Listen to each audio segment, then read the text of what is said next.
जब भी मैं मंदिर जाती थी तो एक बूढ़ी औरत मुझे वहाँ बैठी दिखती थी। मैं हमेशा उसकी मदद करती थी।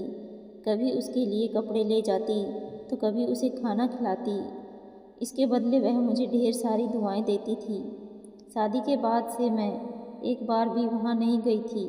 फिर अपने पति से इजाज़त लेकर जब मैं वहाँ पहुँची तो वह बूढ़ी औरत मुझे देखकर तुरंत मेरे पास आई और मेरी खैरियत पूछने लगी। जब मैंने उसे अपनी शादी की बात बताई तो पहले वह बहुत खुश हुई, लेकिन जैसे ही मैंने अपने पति का नाम बताया उसके चेहरे का रंग पल भर में बदल गया। अभी कुछ देर पहले जो खुशी उसके चेहरे पर नज़र आ रही थी वह अचानक चिंता में बदल गई।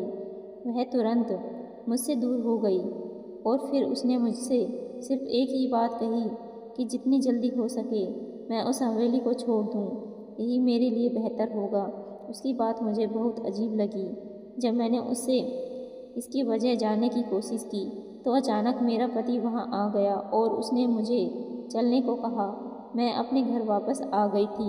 उस दिन के बाद मेरा मंदिर जाना नहीं हुआ, लेकिन उस औरत की बात मेरे दिमाग में चल रही थी। मैंने तो हमेशा उसकी मदद की थी, तो फिर उसने मुझसे ऐसा क्यों कहा। कुछ दिन बीत गए। एक दिन वह भिखारिन मुझे हवेली के दरवाजे पर खड़ी दिखाई दी। घर की एक नौकरानी ने उसे डांटकर भगा दिया और दरवाज़ा बंद कर दिया। उसने कहा, यह औरत पागल है, ऐसे ऐसे ही बेवजह यहाँ आकर अपना और दूसरों का वक्त खराब करती है। अभी थोड़ी देर पहले ही इसे खाना दिया था और ये फिर आ गई। उस दिन के बाद से जब भी मैं अपने कमरे की खिड़की खोलती वह भिखारिन मुझे हमारे घर के बाहर ही दिखाई देती, जैसे वह किसी का इंतजार कर रही हो। मुझे लगता था कि वह मुझे कुछ बताना चाहती है, लेकिन मुझे हवेली से बाहर जाने की इजाज़त नहीं थी। इसी वजह से उस दिन के बाद से मेरी उस भिखारिन से कोई बात नहीं हो पाई। मेरा जिज्ञासा दिन ब दिन बढ़ता जा रहा था और फिर जब मुझसे सहन नहीं हुआ तो मैंने अपने पति से मंदिर जाने की इजाज़त मांगी। मुझे पता था कि वह नहीं मिलेगी और ऐसा ही हुआ। उसके बाद उस भिखारिन ने उस बड़ी हवेली का जो राज मुझे बताया उसे सुनकर मेरे पैरों तले ज़मीन खिसक गई, क्योंकि उस हवेली में तो मेरा नाम फूल कुमारी है।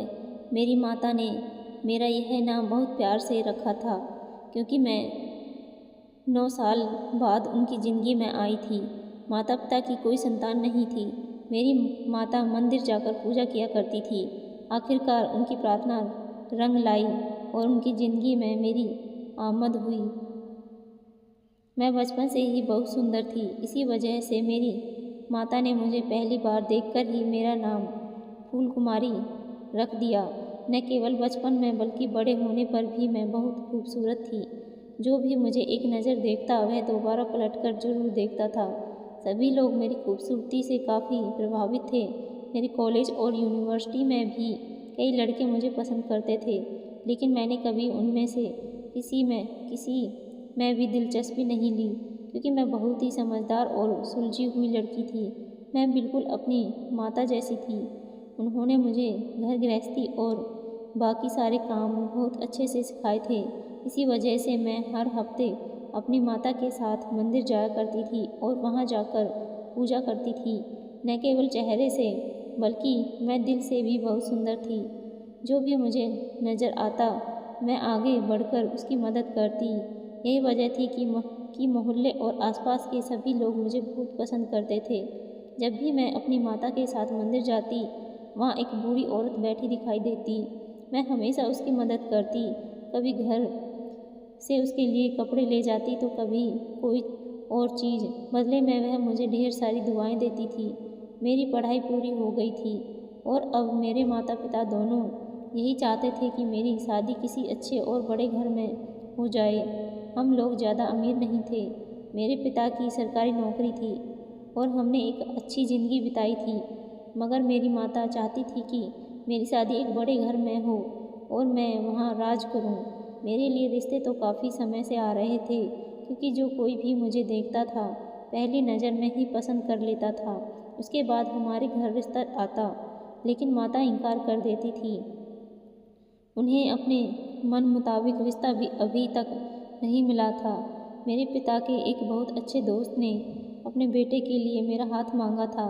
उनका बेटा भी एक सरकारी नौकरी में था। उनका अपना घर था, लेकिन वे भी हमारी तरह ज़्यादा अमीर नहीं थे। मेरे पिता तो इस रिश्ते से खुश थे, क्योंकि वे उस लड़के को अच्छी तरह से जानते थे, लेकिन मेरी माता इस रिश्ते के लिए तैयार नहीं थी। उनका कहना था कि वे मेरी शादी किसी बड़े घर में करेंगी, और वैसे भी रिश्ते करवाने वाली ने यही कहा था कि मैं इतनी सुंदर हूँ कि मेरा रिश्ता किसी बड़े घर में आसानी से हो सकता है। ऐसे में माता का कहना था कि मुझे किसी साधारण से घर में जाकर गरीबी में ज़िंदगी बिताने की ज़रूरत नहीं है। माता की यह बात सुनकर मेरे पिता भी चुप हो गए थे और उन्होंने अपनी मर्जी करने दी, यह सोचकर कि माँ हैं, अपनी बेटी के लिए बेहतर ही सोचेंगी। मेरी अपनी कोई और पसंद नहीं थी। मेरे माता पिता मेरे लिए जो भी फैसला करते, जो भी पसंद करते, मुझे वह मंजूर था। फिर एक दिन रिश्ते करवाने वाली खुशी खुशी हमारे घर आई और उसने माता को ऐसी खबर सुनाई जिसे सुनकर वे बहुत खुश हो गई। मेरे लिए एक बहुत बड़े घर से रिश्ता आया था। वे लोग काफ़ी अमीर थे।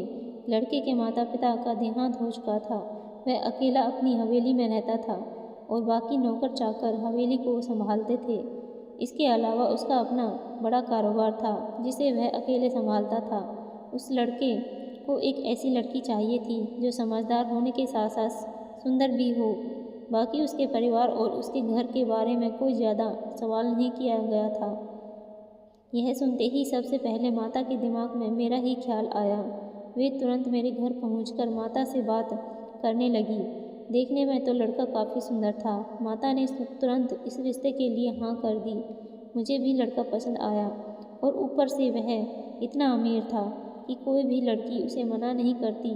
मेरा रिश्ता पक्का हो गया। मेरे पिता थोड़े चिंतित थे, यह सोचकर कि जिस घर में उन्होंने मेरा रिश्ता किया था वह कोई साधारण घर नहीं था। वे लोग बहुत अमीर और ऊंचे खानदान के थे। ऐसे में ऐसे पिता को चिंता थी कि क्या उनकी बेटी को उस घर में वह इज्जत मिलेगी जो एक लड़की को ससुराल में मिलनी चाहिए।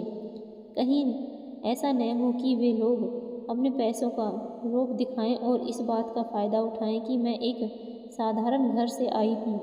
मेरे पिता को डर था कि कहीं इसी वजह से वे लोग मेरे साथ किसी मामले में अन्याय न करें। मेरे पिता इन्हीं बातों को लेकर परेशान थे, लेकिन माता ने उन्हें समझाया कि अगर उन्हें इस बात पर कोई आपत्ति होती तो वे हमारे घर रिश्ता जोड़ते ही नहीं।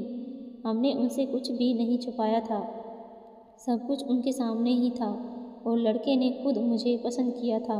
वैसे भी इन अमीर लोगों को धन दौलत की क्या कमी, उन्हें तो बस एक पढ़ी लिखी अच्छी और सुंदर लड़की चाहिए थी। मेरी खूबसूरती की वजह से ही इतना बड़ा रिश्ता मेरे लिए आया था।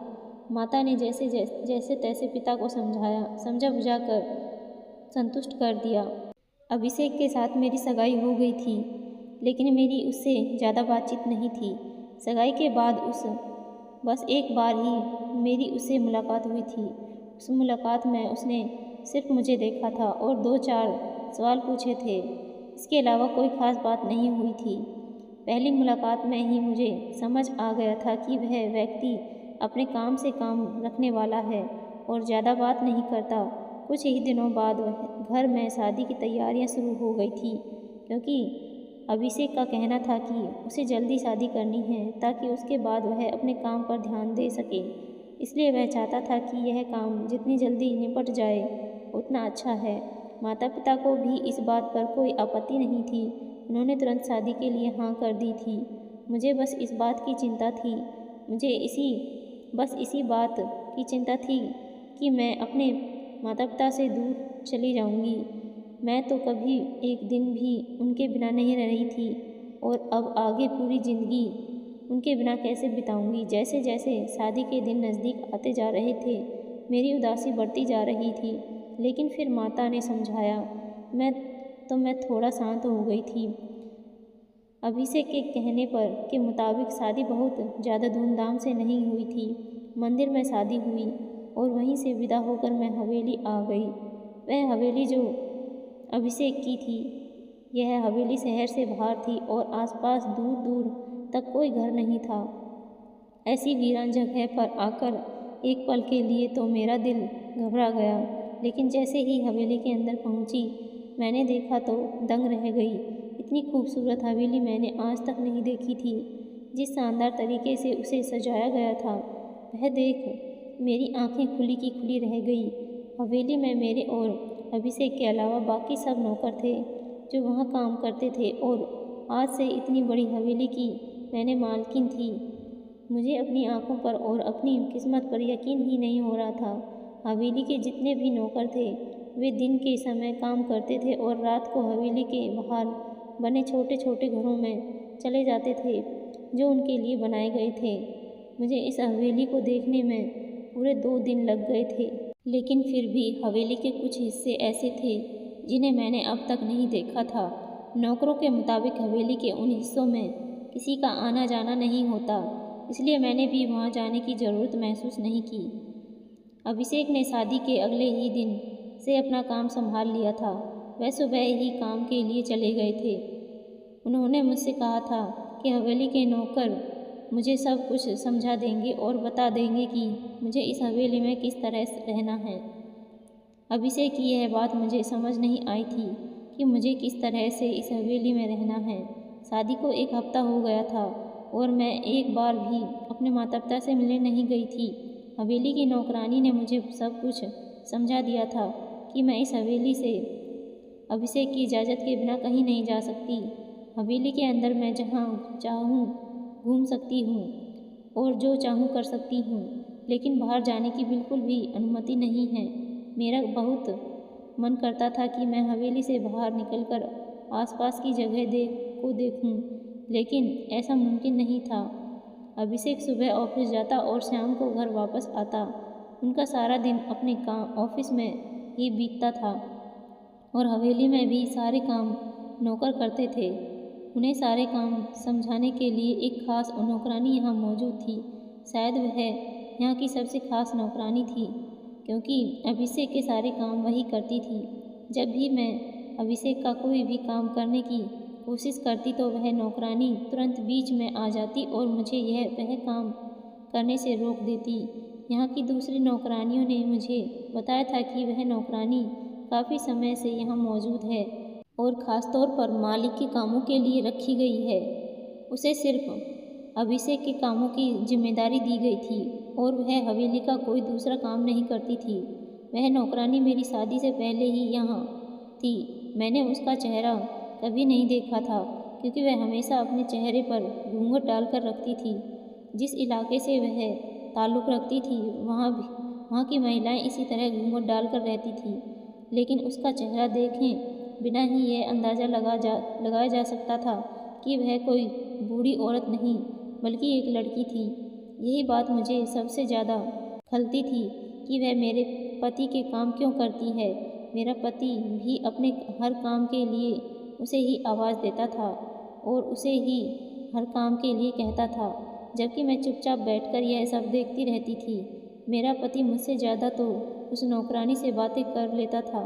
कभी उसे कोई काम समझाता था तो कभी खाने के लिए कुछ लाने को कहता था, जबकि मुझसे वह भी तभी बात करता था जब मैं उससे कुछ पूछती थी।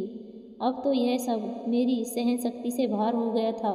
जब मैं अपने पति से उसकी शिकायत करती तो वह मुझे यह कहकर चुप करा देता कि वह इस घर की नौकरानी है और नौकरानी का काम ही होता है काम करना।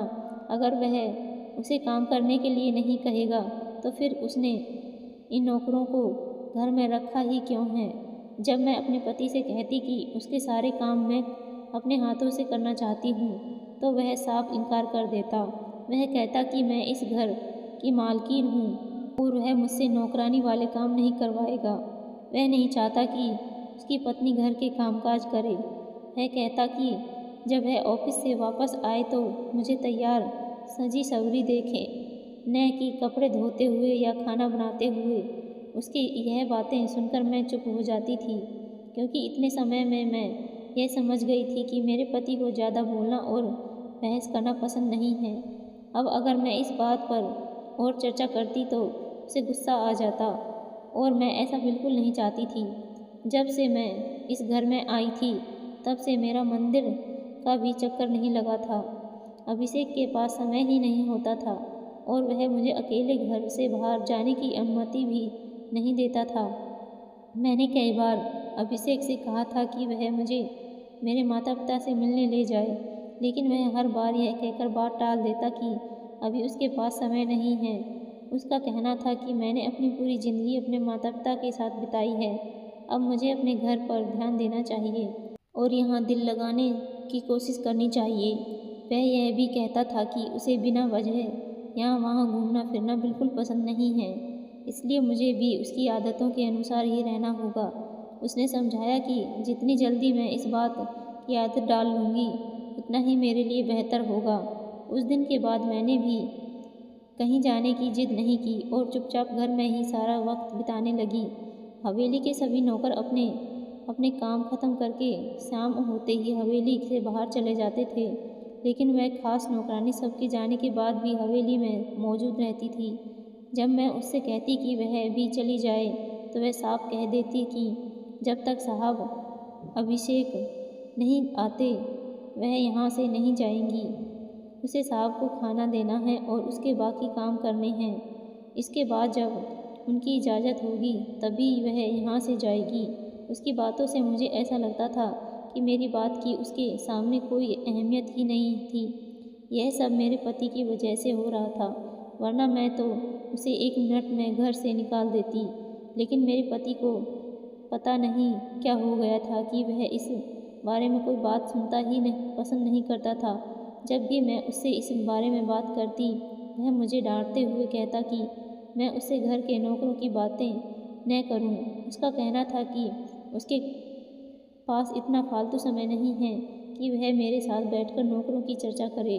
वह नौकरानी की बात बहुत ज़िद्दी थी वह नौकरानी भी बहुत ज़िद्दी थी। मेरी बार बार कहने के बावजूद भी वह अपनी जगह से 1 इंच भी नहीं हटती थी। मुझे उसकी नीयत कुछ ठीक नहीं लगती थी। ऐसा लगता था जैसे वह मेरे पति को अपने वश में करना चाहती है।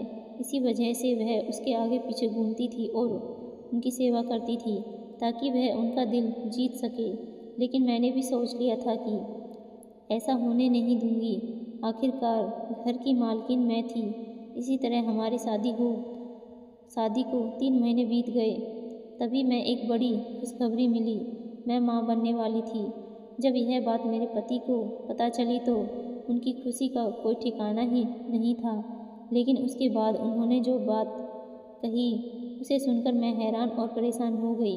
मेरे पति का कहना था कि उन्हें बेटा ही चाहिए। उन्होंने मुझसे साफ कहा कि मैं इस बात को अच्छी तरह अपने दिमाग में बिठा लूँ।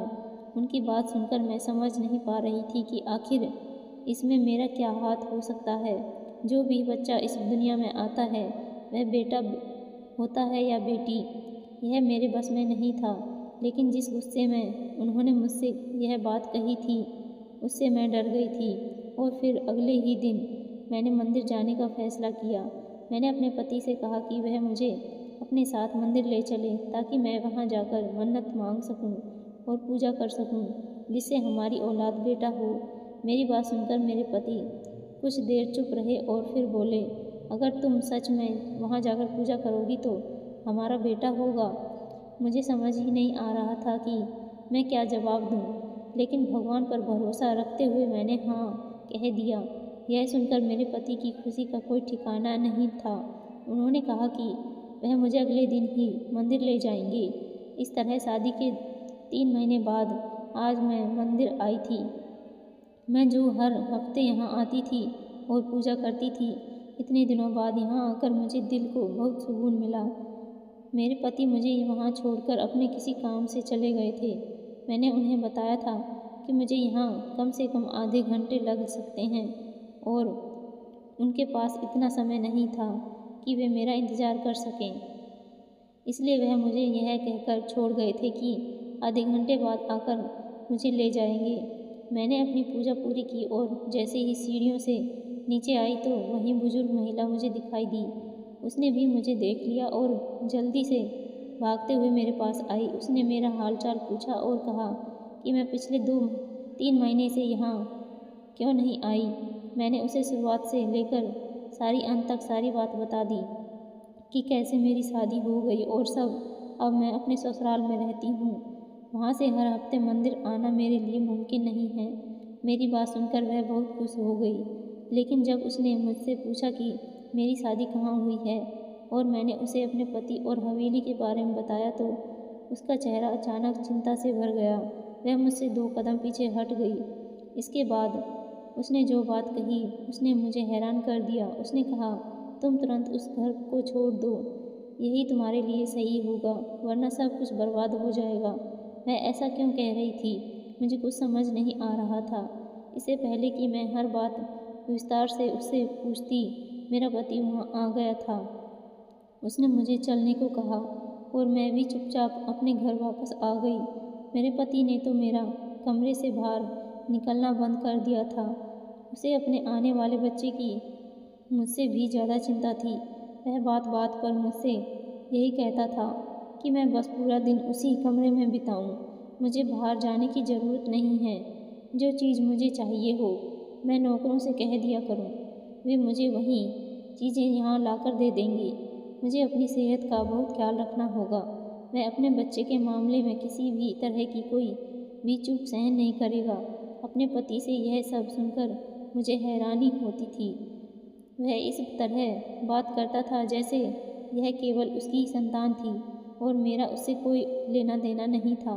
ऐसा लगता था जैसे उसने सिर्फ इस बच्चे के लिए मुझसे शादी की थी। मेरा सारा दिन उसी कमरे में ही गुजरता। नौकरानी मुझे वहीं पर सब कुछ दे जाती थी। कमरे की खिड़की खोलती थी और वहीं से बाहर का दृश्य देख लेती थी। बाहर जाने का मेरा बहुत मन करता था, लेकिन मुझे बाहर जाने की इजाज़त नहीं थी।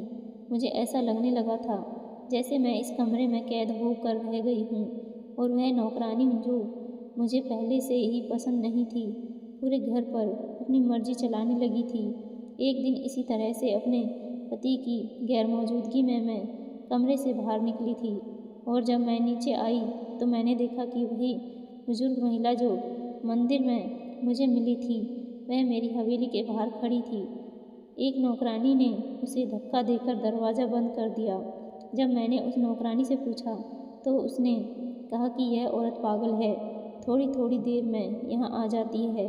अभी थोड़ी देर पहले ही उसे खाना दिया था, फिर वह वापस आ गई है। महिला पागल तो बिल्कुल नहीं थी। मैं उसे बहुत अच्छे से जानती थी, तो फिर यह नौकरानी उसे पागल क्यों कह रही थी। नौकरानी ने मुझे मेरे कमरे में जाने के कहा और यही कहा कि उसके साहब ने सख्त मना किया है कि मैं कमरे से बाहर न निकलूं और वहीं आराम करूं। अगर मुझे कोई चीज़ चाहिए होगी तो वह मुझे कमरे में लाकर दे देंगी। मैं फिर से अपने कमरे में वापस चली गई और उस दिन के बाद से जब भी मैं अपने कमरे की खिड़की खोलती तो वह भिखारिन मुझे हवेली के दरवाजे पर खड़ी हुई नज़र आती। ऐसा लगता था जैसे वह किसी का इंतज़ार कर रही थी और कहीं न कहीं मुझे यह महसूस होता था कि वह मेरा ही इंतज़ार कर रही है। मुझे ऐसा लगता था जैसे वह मुझे कुछ बताना चाहती है। आखिर ऐसा क्या था जो वह मुझे बताना चाहती थी, जिसके लिए वह रोज़ाना यहाँ आती थी। यकीनन कोई बात बड़ी थी जिससे मैं अनजान थी, लेकिन ऐसा क्या था इस हवेली में जो मैं नहीं जानती थी। मैं पूरा दिन कमरे में बैठकर यही सोचती रहती थी। मेरा पति जब अपने दफ्तर से बाहर वापस आता तो कुछ देर मेरे पास बैठता और फिर मुझे सोने को कहकर कमरे से बाहर निकल जाता। इसके बाद देर रात तक वह कमरे में वापस नहीं आता। मुझे समझ नहीं आ रहा था कि हवेली में यह सब क्या हो रहा है। अगर मैं अपने पति से इस बारे में बात करती तो वह मुझ पर गुस्सा करता और मुझे चुप करवा देता। एक रात इसी तरह से मैं सोने के लिए लेट गई थी और मेरा पति मेरे सोने के बाद कमरे से बाहर निकल गया। मुझे काफ़ी प्यास लगी थी। कमरे में पानी ख़त्म हो गया था, इसीलिए मैं पानी लेने के लिए रसोई में गई तो मेरे होश उड़ गए। मेरा पति उस नौकरानी के साथ बैठकर बातें कर रहा था और फिर थोड़ी देर बाद वे दोनों वहाँ से उठे थे और नीचे जो कमरा था उसमें बंद हो गए। और कमरे का दरवाज़ा उन्होंने बंद कर लिया। यह देखकर तो मेरी बाकी की होश भी उड़ गए थे। मेरा शक बिल्कुल सही साबित हुआ था। इस औरत की यही चालाकी थी। वह मेरे पति को अपने जाल में फंसा लेना चाहती थी और इसमें वह सफल हो गई थी। मेरे कमरे में रहने का उसने फ़ायदा उठाया था। उसने कि वह मेरा घर, मेरा पति, सब कुछ मुझसे छीन लेती। मुझे कुछ करना था, लेकिन इससे पहले मुझे यह जानना था कि वह बुजुर्ग महिला मुझे क्या बताना चाहती थी और हर रोज़ क्यों यहाँ आकर खड़ी हो जाती थी। क्या पता वह मुझे कुछ ऐसा बताना चाहती हो जिससे मेरी मदद हो जाती। मैं अपने कमरे में वापस आकर लेट गई थी और फिर अगले दिन सुबह होते ही मैंने अपने पति से मंदिर जाने को कहा। मुझे पता था कि वह इतनी आसानी से नहीं वहाँ जाने के लिए तैयार नहीं होगा, इसलिए मैंने उससे झूठी कहानी बनाई। मैंने कहा कि मेरा वहाँ जाना बहुत ज़रूरी है, मुझे फिर से अपनी मन्नत मांगनी होगी और एक पूजा करनी होगी। मैंने अपने पति से कहा कि पंडित जी ने मुझे यह कहा था कि अगर मुझे वाकई बेटा चाहिए तो मुझे महीने में एक बार मंदिर जाकर पूजा करनी होगी और गरीबों में चीज़ें बांटनी होंगी। मैं जानती थी कि बेटे के लिए मेरा पति कुछ भी करने के लिए तैयार हो जाएगा और वह मेरी यह बात मान लेगा। वैसा ही हुआ। यह सुनकर मेरा पति तुरंत रजामंद हो गया और मुझे अपने साथ मंदिर ले आया। मुझे वहाँ छोड़कर वह अपने काम से चला गया था। मैंने अपनी पूजा की पूरी और उसके बाद मैं उसी महिला के पास गई। मुझे वहाँ देखकर वह काफ़ी शांत हो गई थी। उसने मुझसे कहा कि वह बहुत बार हवेली मुझसे मिलने के लिए आई थी, लेकिन किसी ने उसे अंदर नहीं जाने दिया। मैंने बिना समय गंवाए उससे पूछा कि वह मुझसे क्यों मिलना चाहती थी और उस दिन जब मैंने अपने पति और अपने घर के बारे में उसे बताया था तो वह इतनी परेशान क्यों हो गई थी। मेरी इस बात के जवाब में जो बात उसने मुझे बताई उसने मेरे पैरों तले ज़मीन खींच ली, क्योंकि उस महिला ने जो हकीकत हवेली के बारे में मुझे बताई थी उस पर यकीन करना मेरे लिए मुश्किल था। उस महिला ने मुझे बताया कि वह हवेली ठीक नहीं है, वहाँ पर बहुत सारे राज दफन हैं। मेरी जान को वहाँ पर खतरा है। मुझे जल्द से जल्द उस हवेली को छोड़ देना चाहिए और अपने घर वापस लौट जाना चाहिए। अगर मैंने ऐसा नहीं किया तो कुछ भी हो सकता है।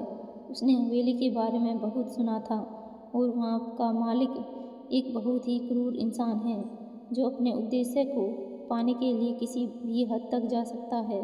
कहीं ऐसा न हो कि वह मुझे भी अपने किसी उद्देश्य के लिए इस्तेमाल करे और फिर मुझे छोड़ दे।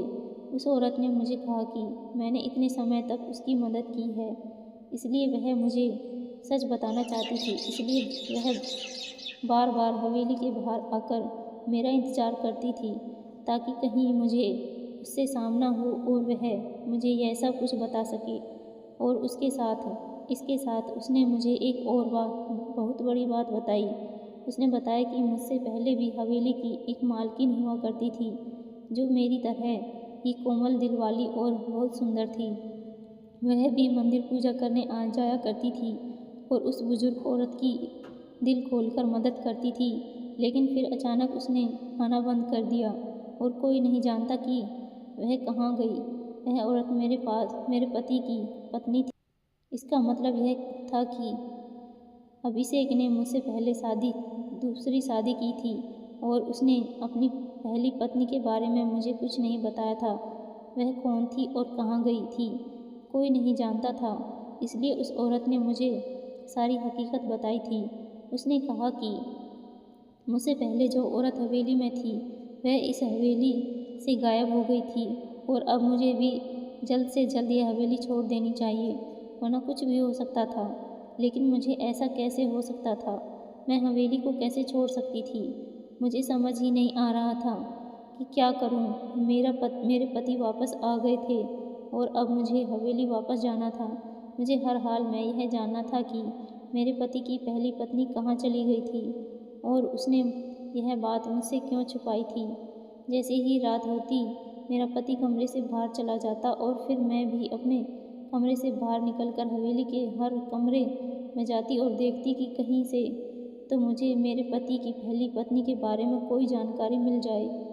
क्या उसकी कोई तस्वीर या कोई और सामान हवेली में मौजूद होगा। फिर एक दिन इसी तरह से अपने पति की पहली पत्नी का पता लगाते हुए मैं हवेली के उस हिस्से में पहुंच गई जिसे मुझे कभी नहीं दिखाया गया था। यहाँ बहुत सारे कमरे थे और उनके बाहर ताले लगे हुए थे, लेकिन उन कमरों में हल्की हल्की रोशनी चल रही थी। इसका मतलब था कि वहाँ कोई मौजूद था। एक कमरे के पास जाकर मैंने दरवाज़ा खटखटाया तो मुझे अंदर से एक छोटी लड़की की आवाज़ सुनाई दी। मैंने जल्दी से ताला तोड़ दिया और जब मैंने देखा तो एक औरत एक छोटी सी बच्ची को अपनी छाती से लगाकर बैठी हुई थी। यह दृश्य मेरे लिए बहुत हैरान कर देने वाला था। फिर उसके बाद जो बात मुझे पता चली वह मुझे बिल्कुल नहीं सोची थी कि हवेली में ऐसा कुछ हो सकता है। वह औरत कोई और नहीं थी बल्कि कभी ना कभी वह हवेली की मालकिन रही थी। वहाँ जितने भी कमरे थे मैंने उन सभी ताले तोड़े थे और सभी कमरों में मुझे एक एक औरत और उसके साथ एक बच्ची मिली थी जो हैरान होकर मुझे देख रही थी। और फिर उन्होंने मुझे पूरा सच बताया था। हवेली का मालिक और यहाँ की मालकिन दोनों ही बहुत स्वार्थी थे और वे दोनों मिलकर सब कुछ कर रहे थे। उन्हें अपनी हवेली के लिए बेटा चाहिए था जो उनका वारिस बन सके। मालिक की पत्नी माँ नहीं बन सकती थी, इसलिए बेटे के लिए उसने अपने पति से दूसरी शादी करवा दी। लेकिन जब दूसरी पत्नी से बेटे के बजाय बेटी हुई तो उस क्रूर औरत और उसके पति ने उन्हें हवेली के उस कमरे में बंद कर दिया और फिर किसी और खूबसूरत लड़की से शादी कर ली।